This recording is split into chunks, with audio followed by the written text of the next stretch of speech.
Last video میں ہم نے جانا تھا کہ 2 اور 3 یا 4 اردو کے حروف کو ملا کر ہم کیسے پڑھ سکتے ہیں۔ سب سے پہلے ہم نے 2 حروفوں کو ملا کر پڑھنے کی پریکٹس کی تھی۔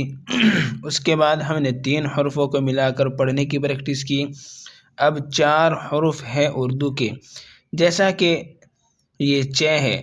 چ کی پہچان یعنی اس کے نیچے 3 نقطے ہیں، اور چ کے ساتھ یہ الف ہے، اور یہ نون ہے، اور یہ دال ہے۔ تو چ اور الف 2 حروف ہو گئے، تو نون اور دال 2 ہو گئے، یہ تو 4 ہو گئے۔ تو 4 حروف کو ملا کر پڑھنے کی پریکٹس ہم کر رہے ہیں۔ آہستہ آہستہ ایسے ہی اور زیادہ سے زیادہ حروفوں کو ملا کر پریکٹس انشاءاللہ ہم کریں گے۔ تو یہ اس لیے ہے کہ آپ کے لیے سمجھنا، آپ کے لیے پڑھنا آسان ہو جائے۔ آپ اس کو بڑی دھیان سے، بڑی توجہ کے ساتھ، فوکس کے ساتھ اس کو سمجھیے اور پھر اس کو پڑھیے، تو انشاءاللہ آپ کے لیے پڑھنا سمجھنا بہت آسان ہو جائے گا۔ تو یہ چ ہے، چ کے ہم نے الف کے ساتھ ملا دیا، یہ بن گیا چا، اور یہ نون ہے اور یہ دال ہے، یہ بن گیا چاند۔ اور یہ جیم ہے اور جیم ہا، یہ بن جائے گا جے۔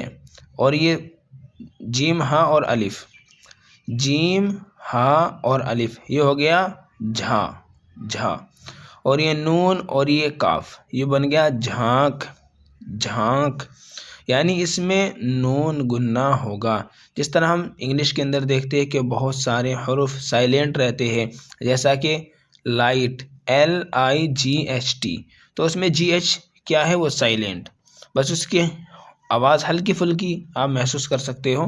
ایسے ہی اس کے اندر جو یہ نون ہے یہ سائلنٹ ہے، جھانک۔ ایسا نہیں کہ جھانک، جھانک نہیں، جھانک۔ ایسے ہی چاند، چاند نہیں، چاند، جھانک۔ تو ایسے ہی سین اور الف، تو سین اور الف کیا ہو گیا؟ سا، اور نون اور سین نس، تو ہم اس کو نون کو سائلنٹ رکھیں گے، سانس، سانس۔ ویسے تو پڑھا جائے گا اگر آپ پڑھیں گے اس کو سانس، لیکن نہیں، ہم اس کو سائلنٹ رکھیں گے، سانس۔ جیسا کہ میں نے بیفور سم ٹائم آپ کو سمجھایا کہ لائٹ ہو گیا، ایسا ہی مائٹ ہو گیا، MIGHT، مائٹ ہو گیا۔ اور بہت سارے ورڈ ہے، بہت سارے الفاظ ہے انگلش کے اندر بھی، ایسے ہی اردو کے اندر ہے۔ تو یہ با اور گولہا، یہ ہو جائے گا بے۔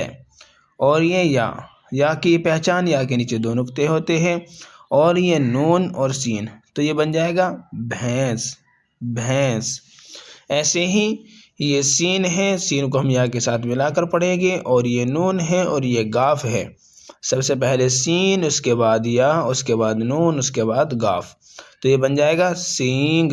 یعنی اس میں نون کیا ہے؟ سائلنٹ۔ ایسے ہی یہ پے ہے، اور پے کے بعد یہ یا ہے، اور یا کے اوپر یہ نون ہے، اور نون کے ساتھ یہ ٹا ہے، تو یہ بن جائے گا پینٹ، پینٹ۔ ایسے ہم ان کو پڑھیں گے، اونٹ، گھونٹ، چونچ، چونگ، چونک، گوند، لونگ، پنکھا، پھندا، ٹھنڈا، پھنسی، دھمکی، سمدھی، کھانڈ، سونڈ، سونف، ہلدی، روئی، سوئی، چاول، مونگ، جوار، کولہو، کھیتی، کھادر، ارہر، مسور، مصری، لاٹھی، موصل، جامن۔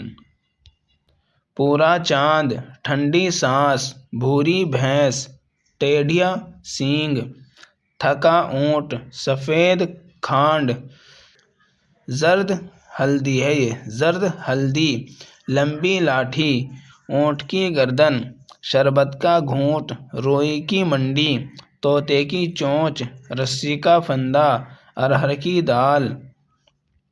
طوطے کی چونچ لال ہوتی ہے، رسی کا پھندا میں نے کھولا۔ تو اسی لیے آپ سے گزارش ہے کہ آپ ان کو سمجھیں۔ پہلا حرف کیا ہے؟ وہ چ ہے، چ کے نیچے 3 حرف ہوتے ہیں، 3 نقطے ہوتے ہیں، اور یہ الف ہے، اور یہ نون ہے، نون کے اوپر 1 نقطہ ہوتا ہے، اور یہ دال ہے، تو یہ بن جائے گا چاند۔